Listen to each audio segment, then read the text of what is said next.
Tonight, some of our region's biggest organised crime gangs have been locked up after a string of major drugs trials.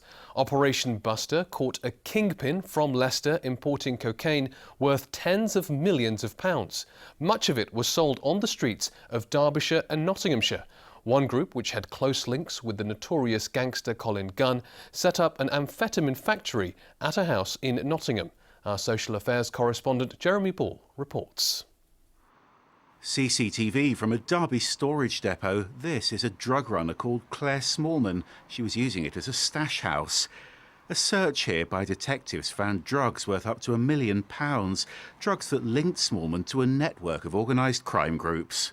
The picture on the left shows a seizure of drugs. Harry Rye led what became one of the East Midlands' largest drugs investigations. How we found the drugs in the packaging, and the picture on the right shows cocaine. The kilogram packs, that drugs there is worth thousands of pounds. These blocks of cocaine were seized at a motorway service station. They were branded with their own designer label. Crucial evidence which linked the groups. That branding related to the cocaine that we'd seized tells you where it's from, 2 who owns it, and 3 maybe around the purity. On this occasion, it helped us massively because we knew the source of that. When we had further seizures, they were selling tens of millions solely for profit. It has taken out a significant amount of drugs coming in to the UK and hitting our streets in the East Midlands region. Now, after a series of trials, these 22 men and women have been sentenced as a result of Operation Buster.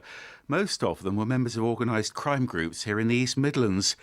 Huge shipments of drugs were imported by Ardeep Takar in Leicester. Takar used taxi drivers to move those drugs in vans. He's been jailed for 29 years. And there were long sentences for one of his customers, Sukhjinder Sandhu and Adam Dooley. Their runners flooded Derby with millions of pounds of illegal drugs. And they also supplied drugs to David Moth in Nottingham. Moth was a close associate of the notorious gangster Colin Gunn. Gunn's brother David admitted that he was involved in the conspiracy too. But they weren't just selling imported drugs, they were manufacturing illegal drugs too. At one house here on Gregory Boulevard, the police found a factory producing amphetamine. What they found inside looked like a scene from Breaking Bad.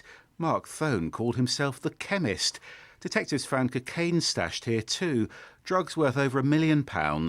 They want to make maximum money. They're not bothered about the misery they bring to the communities. It was massively significant, this operation, and the impact it's had. It's probably one of the first operations we've done where we've actually took out the link completely from the importation all the way down to the bottom to dealing drugs. And this is a stark reminder of what sentences you will get. Sentences which add up to over 200 years. And now detectives are focusing on the proceeds of their crimes, asking the courts to confiscate their profits. Well, Jeremy joins us now. This case has been going on for a long time, Jeremy. It has, and that's because Operation Buster was such a huge investigation now that it was actually split into several different trials at Leicester Crown Court. Now, some of the main players like Ardeep Takar were actually locked up before the pandemic started, but we weren't allowed to tell you about that at the time because of what's called a reporting restriction. Now, the point of that is to avoid influencing juries in the other trials that followed. Those trials finished this afternoon, and that's why the restriction has now been lifted. And where did these drugs come from? Well, Takar was organising big shipments across the Channel from the comfort of his semi on the outskirts of Leicester. He was keeping a good distance from all this. He had them put in a stash house over in the West Midlands. He was supplying those drugs, the police say, as far afield as London and Edinburgh. Operation Buster also saw the UK's largest ever seizure of a designer drug called hexadrone. That's what they found in those suitcases at the lockup in Derby. And the police say over the course of a year they imported drugs with a street value of something like £60 million. We heard in that report about links with a notorious Nottingham gangster. Yeah, people will remember the name Colin Gunn. He was jailed many, many years ago after a wave of shootings in Nottingham. He was actually convicted of ordering the execution of a rival's mother and stepfather. Now, some of the men in this case were part of his Nottingham Bestwood Cartel, as it was known.